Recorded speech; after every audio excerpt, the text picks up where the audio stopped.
In 2019, the Potter's House in Dallas, Texas counted roughly 23,000 active members. Today, that number hovers around 12,000, a staggering decline.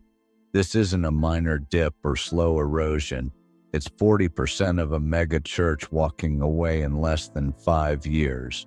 What makes this decline unusual is that it isn't the result of a scandal or sudden controversy.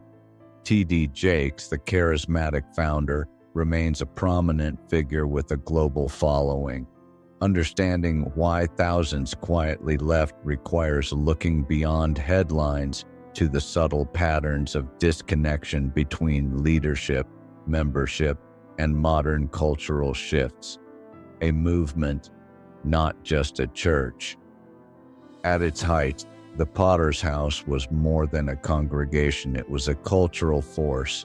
Sunday services felt like productions. Conferences drew tens of thousands, and television broadcasts extended its reach worldwide. T.D. Jakes was not just a pastor, but a brand, embodying the energy and promise of Black megachurch ministry. For decades, this brand resonated deeply with followers, offering both spiritual guidance and a sense of identity. However, as the institution expanded, cracks began to appear. The church's rapid growth eventually created a gap between its charismatic leadership and the personal connections that had once defined the community. The Fort Worth closure, a warning sign. The first major signal of decline came in 2022 when the Potter's House announced the closure of its Fort Worth campus. This wasn't a minor branch, it was meant to be the West Side expansion of a thriving congregation. Millions had been invested in staffing, facilities, and promotion, yet the doors closed quietly. Official explanations cited strategic restructuring, but members reported declining attendance, sudden staff layoffs, and a lack of communication. For many, this event was more than losing a building, it was a loss of trust. The closure symbolized a shift in priorities and exposed an emerging disconnect between leadership decisions and member expectations. Accessibility and the celebrity pastor former members consistently cite accessibility as a major factor in their departure.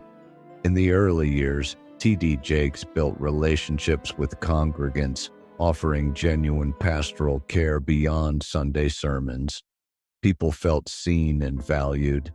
As the church grew and Jakes's public profile expanded, his accessibility declined.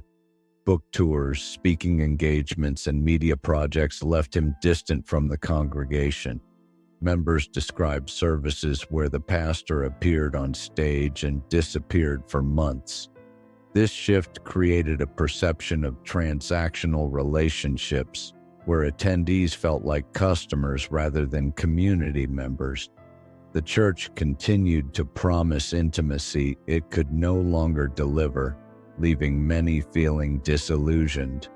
Financial transparency and growing questions. Money has also become a point of tension for some members. The Potter's House operates on a large budget, and T.D. Jakes' personal wealth, including a $12 million mansion, multiple properties, and luxury vehicles, has drawn scrutiny. While compensation at his level is not inherently wrong, members began questioning the gap between personal affluence and communal giving. Reports of family members in paid ministry positions further fueled concerns. Attendees felt they were asked to give sacrificially while witnessing increasing displays of wealth. Over time, these financial discrepancies eroded trust, particularly among congregants who expected stewardship and accountability in alignment with the church's spiritual messaging.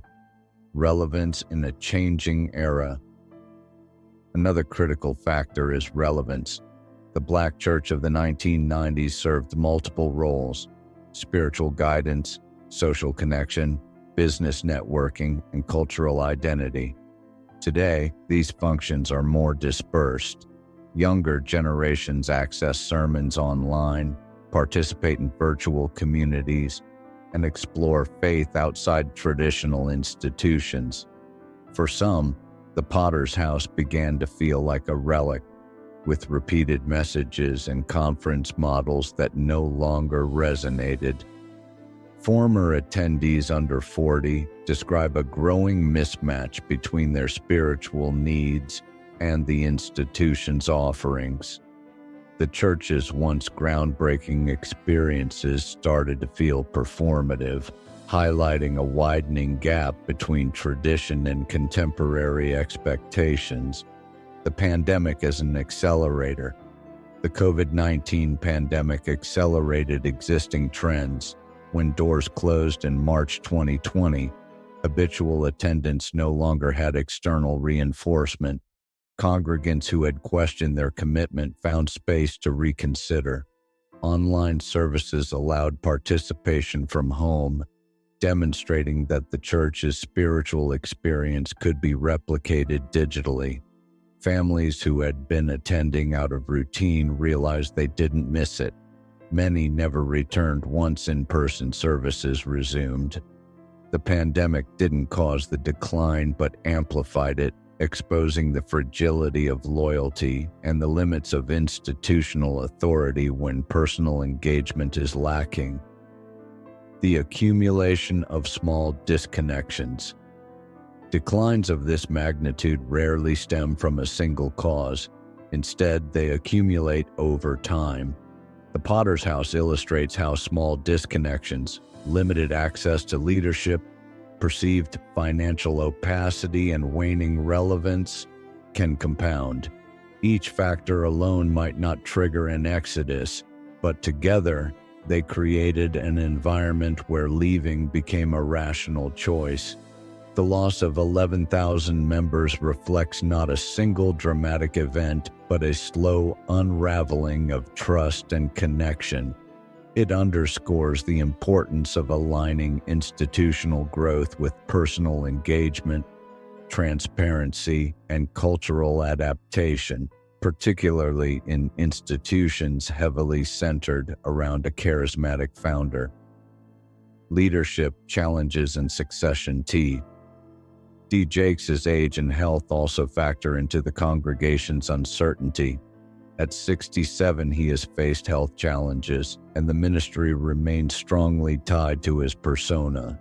There is no publicly visible succession plan, leaving members to speculate about the church's future. This uncertainty contributes to attrition. Congregants see an aging leader, declining attendance, and an unclear path forward. Without clarity on continuity, loyalty wanes. The challenge for the Potter's House is systemic. It is built around one individual, making institutional resilience difficult. Many former members cite the lack of forward-looking leadership as the final reason to leave. Present-day reality. Today, the Potter's House still operates at its Dallas location, offering services, conferences, and media content. T.D. Jakes continues to command attention when he speaks, and the production quality remains high. Yet the congregation is markedly smaller than it was a few years ago. The cultural movement that once defined the church has diminished. The brand persists, but the community that once fueled it has contracted.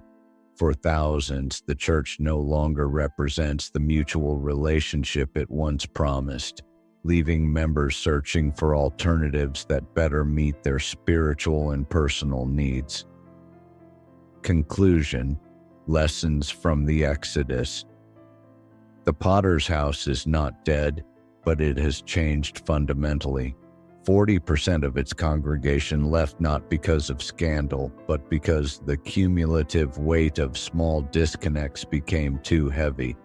Issues of accessibility, financial transparency, relevance, and leadership succession all intersected, illustrating broader trends in modern religious institutions.